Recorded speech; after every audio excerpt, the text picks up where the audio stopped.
अस्सलाम वालेकुम नाज़रीन, सियासत टीवी के प्राइम टाइम में आप सबका तहदील से इस्तकबाल है। मैं हूं फरजान अहमद। सबसे पहले पेश है प्राइम टाइम की हेडलाइंस। हैड्रा ने खौफ पैदा किया, मगर ये खौफ सिर्फ बड़े बाअसर बिल्डर्स में है जो हुकूमती कार्रवाई का कर सकते हैं सामना। आम आदमी नाराज नहीं। मेट्रो रेल की तोसी पर काम जारी। चीफ मिनिस्टर तेलंगाना रेवंत रेड्डी ने किया दावा। रेवंत रेड्डी ने आज 8 नवंबर को मनाई अपनी 55वीं सालगिरह। वज़ीर-ए-आज़म मोदी और दीगर कई शख्सियात ने पेश की मुबारकबाद। मूसा नदी से मुत्तसिल इलाकों का किया पैदल दौरा। हैड्रा की टीम कर्नाटक के दौरे पर। झीलों के तहफ़्फ़ुज़ पर मुतालिया जारी। कमिश्नर रंगनाथ और दीगर ले रहे हैं तफसीली जायजा। रेवंत रेड्डी की सालगिरह के मौके पर नामपल्ली असम्बली हल्के में mega blood donation camp. Mahesh Kumar Goud ने की शिरकत। फिरोज खान और दीगर कांग्रेस लीडरों की कोशिश से कामयाब इनेकाद। अलीगढ़ मुस्लिम यूनिवर्सिटी का अक़लियती दर्जा बरकरार। सुप्रीम कोर्ट ने सुनाया अहम फैसला। हतमी फैसले के लिए 3 रुकनी बेंच की भी तश्कील। मोहब्बत, अमन और भाईचारगी का जज्बा बीजेपी की मरकजी हुकूमत और मोदी में मौजूद नहीं। प्रियंका गांधी ने की सख्त तनकीदें। और शुमाली गजा में घर पर काबिज इसराइली फ़ौज ने की वहशियाना बमबारी। कम से कम 27 फ़लस्तीनी शहरी शहीद, मुतादिद दीगर हुए ज़ख्मी। हेडलाइंस आपने देखी और अब पेश है खबरों की तफसीलात। शुरुआत करेंगे तेलंगाना और हैदराबाद की खबरों से। तेलंगाना के चीफ मिनिस्टर रेवंत रेड्डी ने कहा कि Hyderabad disaster response and asset protection agency ने खौफ पैदा किया है, लेकिन ये खौफ सिर्फ उन तजावुजात करने वालों और बड़े बाअसर बिल्डर्स में जो हुकूमती कार्रवाई का सामना कर सकते हैं। आम आदमी इससे नाराज़ नहीं है। रेवंत रेड्डी ने कहा कि उन्होंने अवामी असासों की हिफाजत में कामयाबी हासिल की। बरखिलाफ BRS लीडरों का मकसद सिर्फ ज़ाती माली मफादात का हुसूल था। रेवंत रेड्डी ने यह भी कहा कि हैड्रा का फैसला हैदराबाद की हिफाजत के लिए। मौसमियाती तब्दीली तबाही ऐसी है जिसका हम सबको सामना करना पड़ सकता है और हर एक को इसका सामना करना होगा। इस अमल में कुछ मासूम लोगों को तकलीफ होगी, लेकिन हम उनका ख्याल रखने का यकीन दिलाते हैं। मेट्रो रेल प्रोजेक्ट की तोसी पर एक इंटरव्यू के दौरान रेवंत रेड्डी ने भी कहा कि शहर के शुमाली हिस्से में मेडचल और यादगिरी गुट्टा की जानिब तीसरे मरहले में कवरेज होगा। दूसरे मरहले में 76 किलोमीटर पर काम जारी है और इसे जल्द मुकम्मल किया जाएगा। चीफ मिनिस्टर रेवंत रेड्डी ने आज 8 नवंबर को अपनी सालगिरह मनाई। वो 55 बरस के हो गए हैं। वज़ीर-ए-आज़म मोदी और दीगर कई सरकर्दा शख्सियात ने उन्हें मुबारकबाद पेश की। इस मौके पर रियासत भर में पार्टी कायदीन और कारकुनों की जानिब से जश्न तकारीब का एहतमाम किया गया। रेवंत रेड्डी ने अपनी सालगिरह के मौके पर भुंगीर ज़िले का दौरा करते हुए मशहूर यादाद्री मंदिर में पूजा की और भुंगीर में मूसा नदी से मुत्तसिल इलाकों के अवाम, खासतौर पर किसानों से मुलाकात करते हुए मूसा नदी की आलूदगी और दीगर अमूर पर तबादला ख्याल किया। मूसा नदी के अतराफ के इलाकों में बसने वाले अवाम और किसानों के साथ चीफ मिनिस्टर मूसा नदी से मुत्तसिल मुख्तलिफ गाँवों में पदयात्रा भी कर चुके हैं। हैदराबाद में झीलों और आबी ज़खायर के तहफ़्फ़ुज़ और बहाली के प्रोग्राम के एक हिस्से के तौर पर हैड्रा की एक टीम कर्नाटक का दौरा कर रही है ताकि झीलों के तहफ़्फ़ुज़ के तरीक़ों का मुतालिया किया जा सके। हैड्रा कमिश्नर AV रंगनाथ और दीगर अहदेदारों की टीम ने इस दौरे में मुख्तलिफ मकामात का दौरा किया। लेकमेन ऑफ इंडिया आनंद मालिकवाड़ ने रंगनाथ की टीम को बताया कि किस तरह गंदे पानी को मरकज़ी झील की जानिब ले जाने से पहले 4 से 5 मरहलों में कुदरती तौर पर साफ़ किया जाता है।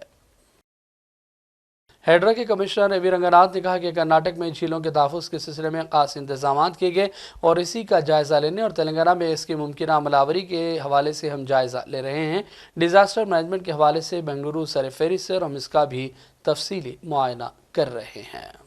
National disaster Karnataka natural disaster monitoring agency దానికి మేము విజిట్ చేయటం జరిగింది. యలహంకలో ఉంది. సో వాళ్ళు రకరకాల సాంకేతిక పరిజ్ఞానాన్ని వాడుతూ వాళ్ళు డిజాస్టర్ని ముందుగానే వాళ్ళు ఫోర్కాస్ట్ చేయటము, వచ్చిన ఆ ఫోర్కాస్ట్ని మళ్ళీ దాని రియాలిటీకి దగ్గరగా కూడా ఉండటము. వాళ్ళు చాలా అంటే వాళ్ళు ప్రతి చోట కూడా వాళ్ళు సమాచారాన్ని కూడా వివిధ రకాలుగా అంటే సెన్సర్స్ కూడా వాళ్ళకి ట్రైన్స్లో లేకపోతే ఈవెన్ మన ఇనండేషన్ ఏరియాస్లో ఇట్లా ఇంతే కాకుండా వాళ్ళు వెదర్ ఫోర్కాస్ట్ని కూడా వాళ్ళకి చాలా అడ్వాన్స్డ్ మెథడ్స్ వాడుతూ కూడా చాలా అద్భుతంగా కూడా వీళ్ళు ఇక్కడ చేయటం జరిగింది. సో దీన్ని మేము తప్పకుండా హైదరాబాద్లో వెళ్ళిన తర్వాత అక్కడ ప్రభుత్వంతో కూడా మేము డిస్కస్ చేసిన తర్వాత డిజాస్టర్ ఫోర్కాస్ట్ని ముందుగానే మనకి జాగ్రత్తగా అంటే యాక్యురేట్గా ఇచ్చేటటువంటి దిశగా ఏమేమి చేయాలనే దాని గురించి కూడా మేము ప్రభుత్వంతో సంప్రదించి చర్యలు తీసుకోవడానికి తప్పకుండా మేము ముందడుగు వేస్తాం. అండ్ అంతేకాకుండా ఈ డిజాస్టర్ మేనేజ్మెంటు లేదా డిజాస్టర్ రెస్పాన్స్ దీనికే కాకుండా ఇక్కడ ప్రధానంగా మేము రావడానికి ఇంకొక ముఖ్య ఉద్దేశం ఈ చెరువులు అన్నింటినీ కూడా ఏదైతే కనుక ఇక్కడ చాలా చక్కగా బెంగళూరులో బీబీఎంపీ ఆధ్వర్యంలో ఇక్కడ మేము విమోస్ అనే సంస్థ వారు ఇక్కడ వారు యూనిస్ అండ్ వారి టీం అంతా కూడా వారు మాకు ఇక్కడ రివైవ్ చేస్తున్నటువంటిది కూడా చూపించడం జరిగింది. చాలా అద్భుతంగా జరుగుతున్నది ఇక్కడ. దాదాపు వీళ్ళు ఈ చెరువులు 200 చెరువుల్లో 130 చెరువుల దాకా ఇక్కడ కూడా వాళ్ళు రివైవ్ చేశారని చెప్పారు. సో ఇక్కడ స్థానికంగా ఉన్నటువంటి వాళ్ళ ఇంజనీర్స్ కూడా అందరూ కూడా వారు కూడా రావడం జరిగింది. సిఈ రవి గారు అండ్ ఇతర వాళ్ళ టీం అంతా కూడా ఉన్నారు. సో వీరందరూ కూడా మాకు వీళ్ళు ఇక్కడ చూపించడం జరిగింది చెరువులన్నీ కూడా ఎట్లా రివైవ్ చేస్తున్నారు అనేది. చాలా సిస్టమేటిక్గా చాలా పబ్లిక్ పార్టిసిపేషన్ కూడా తీసుకుంటూ ఈ చుట్టుపక్కల ఉన్నటువంటి సిటిజన్స్ని కూడా వాళ్ళని కూడా దీంట్లో భాగస్వాములు చేస్తూ అండ్ ఇంతేకాకుండా వాటర్ని అంటే పొల్యూటెంట్స్ని వచ్చేదాన్ని ట్రీట్ చేసిన తర్వాతే వాళ్ళు ఈ చెరువుల్ని అంటే దాంట్లో పొల్యూషన్ లేకుండా దాన్ని తగ్గించడానికి ఇక్కడ ముందు ట్రీట్ చేసిన తర్వాత అది చేయటం ఆ పద్ధతులన్నీ కూడా చూసాము. డెఫినెట్గా మేము ఈ మధ్య కొన్ని చెరువులు ఎక్కడైతే కనుక चीफ मिनिस्टर रेवंत रेड्डी की सालगिरह के मौके पर नापली असम्बली हल्के में मेगा ब्लड डोनेशन कैंप लगाया गया। फिरोज खान और दीगर कांग्रेस लीडरों की कोशिश से इसका कामयाब इनेकाद किया गया। तेलंगाना कांग्रेस के सदर महेश कुमार गौड़ भी यहां पहुंचे और उनके अतिथि के कैंप का मुशाहिदा किया और रेवंत रेड्डी की सालगिरह के हवाले से केक भी काटा गया और मुबारकबाद पेश की गई। इस मौके पर बड़ी तादाद में कांग्रेस कारकुनों और आम लोगों ने खून का अतिया दिया। दिन के अवसर पर मेगा ब्लड डोनेशन कैंप यहाँ लगाई है।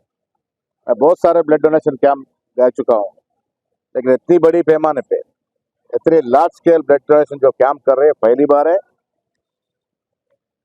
जो भी कार्यकर्ता लोग हमारे कांग्रेस के कार्यकर्ता लोग ब्लड डोनेट कर रहे हैं उनको मैं धन्यवाद देता हूँ। रेवंत रेड्डी का जन्मदिन मुख्यमंत्री बनने के बाद उनकी सोच है SC ST BC माइनॉरिटियों के बारे में, खासकर हैदराबाद सिटी डेवलपमेंट के बारे में जो उनकी सोच है। आज हैदरा और मूसी के नाम पे जो कार्यक्रम उन्होंने लिया है ये हैदराबाद की शोभा को बढ़ाएगी। सारे वर्ल्ड में हैदराबाद एक बड़ी सिटी के रूप में उभर के ऊपर आएगी। मैं रेवंत रेड्डी जी को दोबारा जन्मदिन मुबारकबाद देता हूँ और इतना बड़ा कार्यक्रम जो आयोजित किया है मैं फिरोज भाई का भी अभिनंदन करता हूँ। मुख्यमंत्री की बर्थडे थी। अब मुख्यमंत्री की बर्थडे हमारे जानशीन मुख्यमंत्री, हम बोले इससे बेहतरीन काम नहीं हो सकता और मेगा हेल्थ कैंप के साथ मेगा डोनेशन ब्लड कैंप हम ऑर्गेनाइज करें और जितनी भी हमारी नामपल्ली की फिरोज़ खान की कोर टीम, कांग्रेस की टीम, मीडिया वाले, हर किसी का ताउन था और अल्लाह का एहसान है ज़िंदगी में पहली टाइम मैं ब्लड कैंप ऑर्गेनाइज किया। जब मैं तलीसीमिया हॉस्पिटल गया, जब मेरे को महसूस हुआ कि ये काम मैं पहले क्यों नहीं करा, ये काम तो इंसानियत का है। हर 15 दिन में बच्चों को खून की ज़रूरत है और जब मैं हॉस्पिटल गया और उसके जो प्रेसिडेंट है चंद्रकांत अग्रवाल जी से बात करा तो मुझे पता चला कि 4000 रजिस्टर्ड पेशेंट्स हैं और तलेसीमिया के लिए अवेयरनेस की बहुत ज़रूरत है। अगर से हम पहले से HbA2 फिर से मैं रिपीट करना चाह रहा हूँ, HbA2 टेस्ट करवाएंगे तो पहले से अर्ली डिटेक्शन हो जाएगा। जो भी शादी होती उसके बाद में आपके टेस्ट कराना ज़रूरी है, तो हम तलेसीमिया को रोक सकते। तो मैं जब चंद्रकांत अग्रवाल जी से बात कर रहा था, बोला आपका मकसद क्या है ये हॉस्पिटल डालने का, तो वो बोलने लगे कि तेलंगाना में तलेसीमिया में को ख़त्म करना है और लार्जर स्केल में सारे हिंदुस्तान में को ख़त्म करना है। रेवंत रेड्डी की सालगिरह के मौके पर पार्टी कारकुनों ने सड़कों और फुटपाथ पर सोने वाले कई अफराद में ब्लैंकेट्स की तकसीम की और गरीबों की मदद के सिलसिले में मुतादिद दीगर इक़दामात भी किए गए। Indian poultry equipment manufacturers association की जानिब से आज हैदराबाद में प्रेस कॉन्फ्रेंस की गई और इस मौके पर पोल्ट्री इंडिया एक्सपो का 16वां एडिशन 27 से 29 नवंबर के दरमियान मुनक़िद करने का ऐलान किया गया। पोल्ट्री में तरक्की की नुमाइश, काश्तकारी, सेहत और इंतजाम के हवाले समेत दीगर उमूर पर रोशनी डाली गई। पोल्ट्री एक्सपो के सिलसिले में एसोसिएशन के सदर उदय सिंह बयाज ने सियासत टीवी के नुमाइंदे सईद इस्माइल ज़बीउल्लाह से तफसीली बातचीत की। और ये एग्ज़िबिशन हैदराबाद में हो रहा है 26 नवंबर से 29 नवंबर तक, 29 नवंबर तक। ये एग्ज़िबिशन पोल्ट्री के प्रोडक्ट्स के ऊपर, पोल्ट्री में जो लगता है सामान, इक्विपमेंट हो दो, फीड हो दो या आपका फार्मा और ब्रीड, पोल्ट्री जो करने में इंटरेस्टेड है, जो पोल्ट्री फार्म चालू करना चाह रहे हैं बड़े स्केल में, और पोल्ट्री किस तरीके का आज डेवलपमेंट लिया है, हैदराबाद, हम गर्व से बोल सकते हैं कि हमारे हैदराबाद में ये एग्ज़िबिशन होता है और ये 16वां एडिशन है जो हैदराबाद में हो रहा है। तो ये एडिशन से आप लोग ये समझ सकते हैं कि हमारा जो पोल्ट्री इंडिया है ये वर्ल्ड का माना हुआ एग्ज़िबिशन है आज के डेट में। यहाँ पर इंटरनेशनल कई स्पीकर्स आ रहे हैं प्रोडक्ट्स उनके और अपने प्रोडक्ट्स बताने के लिए और अपना जो इक्विपमेंट उनको बेचने के लिए। तो आप लोग यहाँ पर आके समझ सकते हैं कि क्या एग्ज़िबिशन किस सिलसिले का एग्ज़िबिशन है, उस तरीके से आप आके अपना एग्ज़िबिशन समझिए। ये नॉलेज डे 26 को जो आप सेलिब्रेट कर रहे हैं उसके ताल्लुक से थोड़ा सा रोशनी डालिए। ये जो नॉलेज डे है, यहाँ पर एमिनेंट स्पीकर्स आते हैं, जो स्पीकर्स पोल्ट्री के बारे में, जैसा आज जो पोल्ट्री के अंदर जो दिक्कत होती है किसी को, फीड का कॉस्ट कैसा कम करना है, डिजीज़ को कैसा कम लाना है, ये आप सब चीज़ यहाँ पर समझ सकते हो। आप स्पीकर जो इंटरनेशनल स्टैंडर्ड के हैं, हमारे पास स्पीकर्स आ रहे हैं, ये टाइम ताइवान से आ रहे हैं, सिंगापुर से आ रहे हैं, यूएस से आ रहे हैं।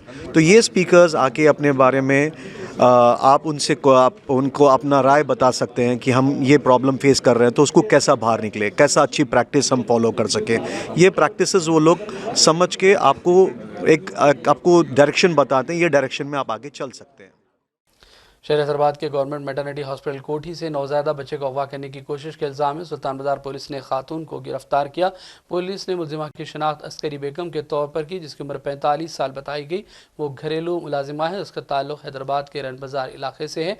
हॉस्पिटल के सुपरिटेंडेंट जे अनुराधा की शिकायत पर गिरफ्तारी हुई। पुलिस के बमूजिब खातून को उस वक्त पकड़ा गया जब वो एक नौमौलूद बच्चे को अगवा करने की कोशिश में थी। बताया गया कि खातून के खिलाफ साबिक में भी इसी तरह के मुकदमात हैं। वो अपनी बेटी फातिमा बेगम की ज़चगी में मदद के लिए हॉस्पिटल में मौजूद थी। पुलिस के मुताबिक मुलजिमा की मुलाकात नामालूम शख्स से हुई, जिसने उसे बच्चा हवाला करने पर 50,000 रुपये देने की पेशकश की थी।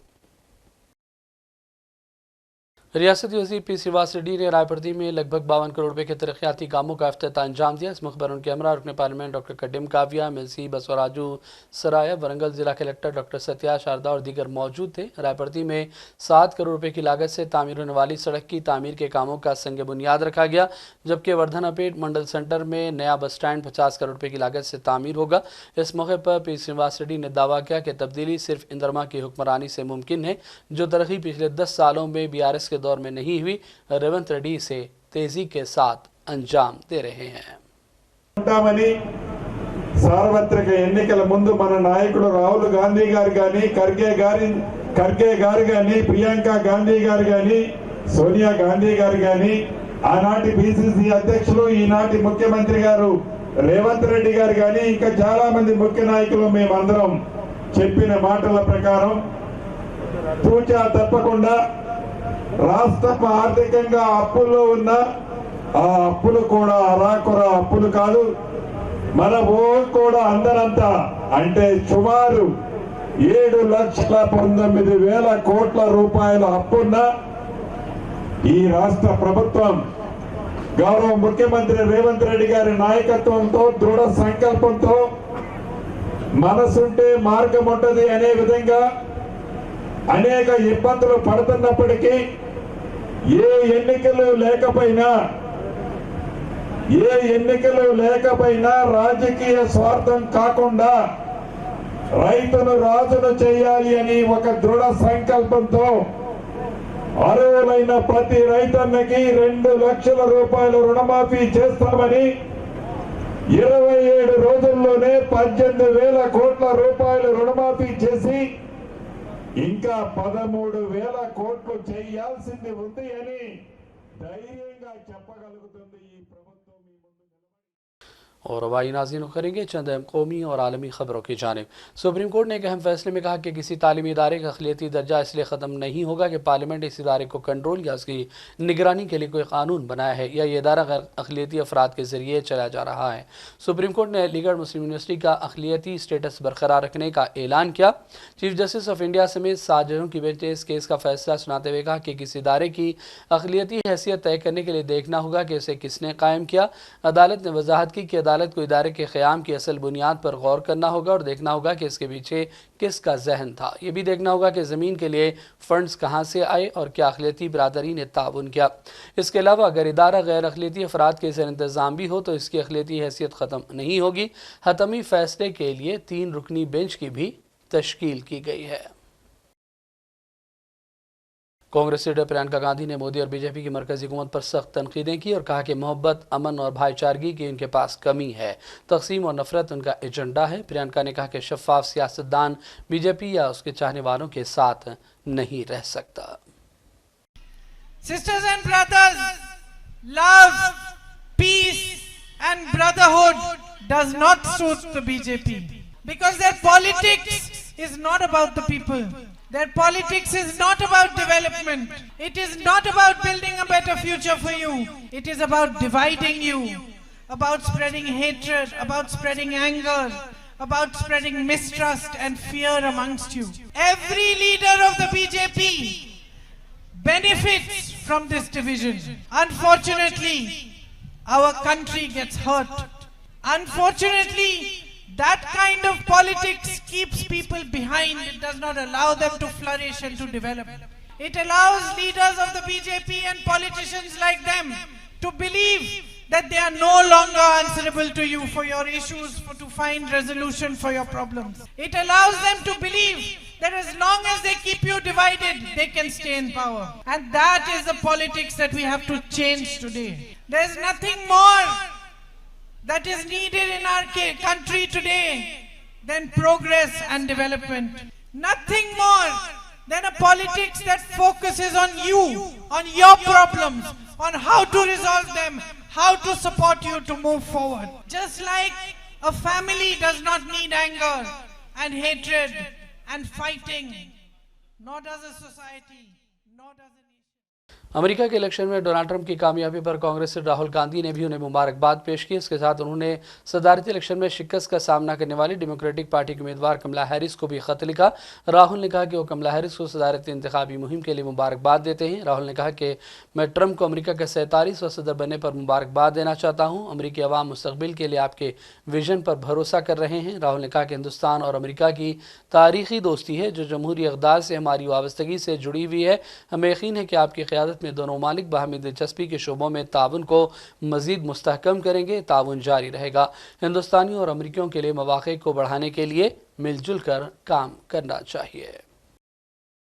और बात करेंगे फ़लस्तीन की शुमाली गज़ा पट्टी के जबालिया कैम्प में एक घर पर काबिज़ इसराइली फ़ौज ने वहशियाना बमबारी कर दी जिसमें कम से कम 27 फ़लस्तीनी बाशिंदे शहीद हो गए।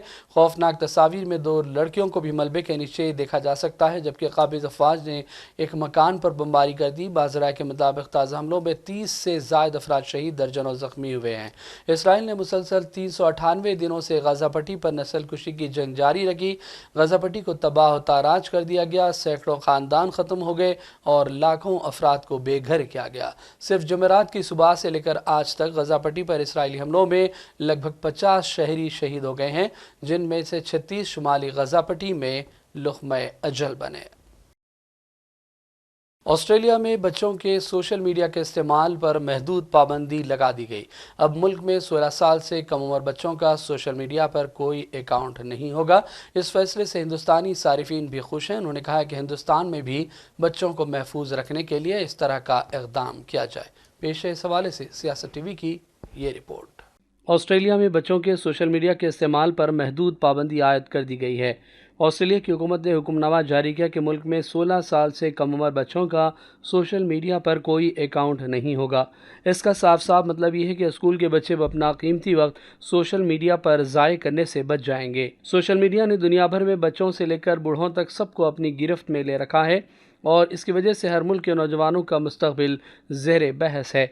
ऐसे में काबिल सताइश कदम उठाकर ऑस्ट्रेलिया ने दूसरे ममालिक को भी इस पर गौर करने के हवाले से मजबूर कर दिया। ऑस्ट्रेलिया के वज़ीर आज़म एंथोनी अल्बानी ने वाज़ेह तौर पर कहा कि टिकटॉक और फेसबुक की वजह से मुल्क के बच्चों का मुस्तकबिल खतरे में पड़ गया है। इस तनाजुर में वज़ीर आज़म ने कानून को जल्द से जल्द लागू करने की भी यकीन दहानी करवाई है और कवानीन तोड़ने वालों के खिलाफ सख्त सजा का भी ऐलान किया। साथ ही हिंदुस्तान में फैलने वाली इस खबर से खौफो हिरास देखा जा रहा है। ऑस्ट्रेलिया में सोशल मीडिया पर पाबंदी पर एक हिंदुस्तानी सारिफ ने लिखा कि ये हमारे वतन में भी होना चाहिए। एक और तबसरा निगार ने कहा कि बहुत अच्छा फैसला है, इसकी वजह से बच्चों का जहनी तवाजुन बिगड़ रहा है। और बाज ने ये रद्द-ए-अमल दिया कि अगर आने वाली नस्ल को बेहतर बनाना है तो सोशल मीडिया के इस्तेमाल से इन सब को रोकना होगा। फेसबुक और इंस्टाग्राम पर रील्स देखकर बच्चे और नौजवान अपना मुस्तकबिल खुद खतरे में डाल रहे हैं और इस उसूल को हिंदुस्तान में भी जल्द लागू करने की जरूरत है। ब्यूरो रिपोर्ट, सियासत टीवी।